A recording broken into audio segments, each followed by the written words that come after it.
Hey, this is Cincy guy, and today we're going to talk about the Bengals' early issues defensively, especially because we are 0-3 for the first time in the Joe Burrow era. Now, is it time to panic for Cincinnati? So I don't think it's time to panic. But if the Bengals do not win this weekend against Carolina Panthers, then I say it's a different story. So we're diving into that a little bit, dive into the issues, why we are 0-3, and kind of hope that we can turn it around this year. Thank you for watching. Make sure you hit that like button. This is Cincy guy.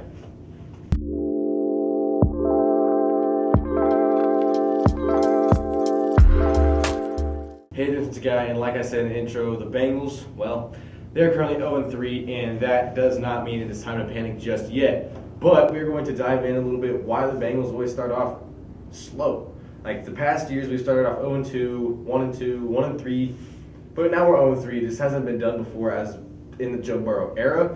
Is it time to panic? Not yet, unless there's not a win coming out of Carolina next week. Now, the Bengals lost week 1, 16-10 against the Panthers, or against the Patriots. It was an ugly game all around. You know, the Bengals couldn't really get the ball down the field. It looked like Joe Burrow didn't know what he was doing. But again, was his first game back from his season-ending injury that he suffered against the Ravens on Thursday Night Football last year. Now, the Bengals have bounced back offensively from the week 2 loss to the Chiefs and now the week 3 Commanders loss. But now the defense is the side that's struggling.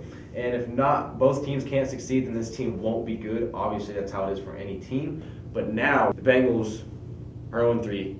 Let's talk about it. Why is there the possibility they're 0-3? Well, it all starts off with training camp.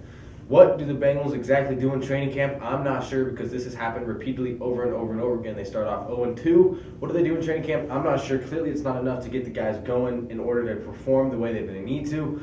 And to be quite frankly, I'm tired of it. It's been years and years since we went to the Super Bowl, since the Bengals won a week 2 game.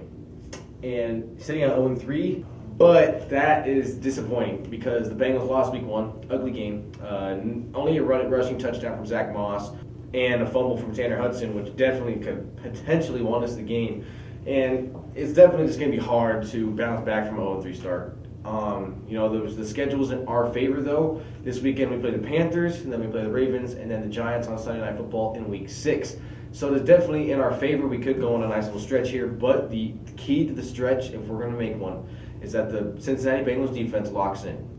Because they had their worst outing I think I've ever seen from a defense in my entire life. They made Jaden Daniels, quarterback of the Washington Commanders, they made him look like an MVP caliber type quarterback. He was throwing the ball left and right, over the middle, especially in the middle of the field. And there was just, I'm going to give it to Jaden Daniels this one. In the fourth quarter, there was this absolute dime to Terry McLaurin on a third down, which the Bengals needed to get off the field to give Joe Burrow a chance to even go send it to overtime, but they couldn't. Cam Taylor-Britt got burnt on a go route by Terry McLaurin and turned into a score, which evidently was coffin nails for the Cincinnati Bengals in that game. The second game, the Chiefs, the Bengals did play great defensively for the Chiefs. It was a 1-point loss for the Bengals, especially. It was a really great game, especially based off of the week 1 performance that they had previous. But, they caused Patrick Mahomes to throw 2 interceptions, arguably have the worst game of his career. Just couldn't get the job done because of a Joe Burrow fumble. The defense, like I said, played phenomenal against Jacoby Brissett week 1, phenomenal against Patrick Mahomes in week 2, but week 3 was really, really bad. It was a week 3 loss on Monday Night Football to the Commanders, 38-33. If you score 33 points in the NFL, usually you're going to win. Now it's week 4, and guess what we're going up against? We're going up against the Red Rifle, Andy Dalton, the former Bengal.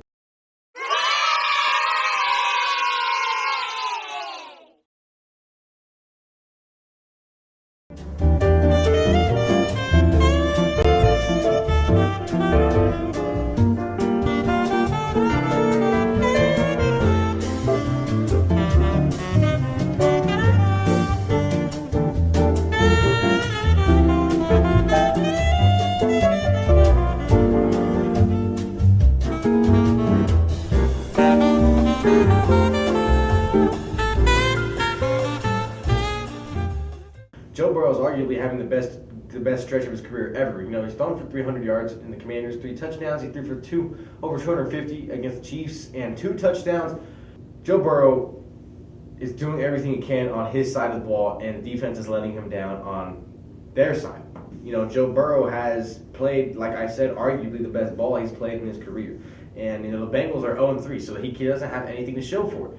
Now, if the Bengals do go up into Carolina to do their job, Joe Burrow will be 1-3 for the second year, and I do think that they can make a run and have a good stretch. But I don't think we've seen the best of Joe. I think the best of Joe is to come, especially with this schedule that we have. We have the Carolina Panthers up next. We have the Ravens, who will be a good game, good matchup, which we will definitely need that one. And then the Giants on Sunday Night Football, whose pass defense did not look good against Deshaun Watson. So it is definitely going to be an interesting storyline for this Bengals defense if they can step up along with Joe Burrow. So before I wrap this video up, I am going to talk about some things to look forward to. Now, there are a lot of things to look forward to just based off of being 0-3. Now, Jermaine Burton is one thing. He hasn't really been involved in the offense, but he has been open a lot. And Joe just doesn't have time to throw the ball. And I'm not saying it's the offensive line's fault. I'm saying Joe kind of rushes the dump downs to Zach Moss or the dump downs across the middle. And obviously, the deep ball hasn't been an issue because week 2, they got a deep ball to Jermaine Burton, it was a beautiful pass, by the way. It was beautiful. Joe Burrow, nice pass to Jermaine Burton right over the top, over 2 defenders. Got it. It was a beautiful pass. Deep ball is not an issue because also on Monday Night Football, Joe Burrow had 2 touchdowns to Jamar Chase, one in the first quarter and then one in the fourth quarter. Both of them were beautiful. Both of them were much needed. Based off of the first quarter results off of that touchdown, I thought it was going to be a walk in the park, not even going to cap. Jermaine Burton, like I said, a guy to look forward to. Another thing to look forward to is Mike Gesicki and his tight end play. Week 2 and 3, Joe Burrow did find the tight end quite a bit. Week 2, Mike Gesicki had 7 receptions for 91 yards and almost a touchdown and a big fourth conversion in the first quarter. Mike Gesicki has been a great addition so far. He's kind of done his job. He's caught the ball and ran. He's blocked if he really had to. And talking of a tight end that can block, Eric All Jr., who is definitely a guy to look forward to. I think this tight end is the tight end in the future for the Bengals. He's done it all. He can catch, he can block, and he's a great pass blocker, which really is something that the Bengals have needed over the years. I think this guy's a tight end in the future. He's electric and he knows what to do. So I'm excited to see how he can play and how he's going to have an impact this year. And those are just the 2 tight ends that I look forward to. And yeah, they should be arguably 1 and 2 right now, potentially even 3.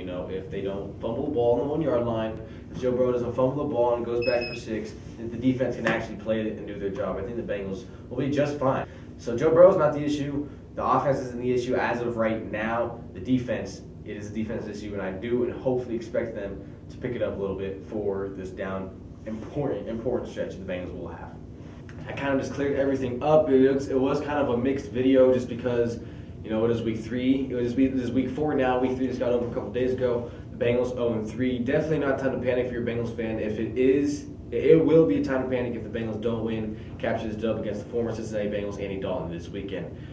I hope you enjoyed this video. Make sure you smash that like button, hit the subscribe button, and along with the notification bell, and just kind of do everything. So yeah, I hope you enjoyed this video. Thank you for watching. This is Cincy guy.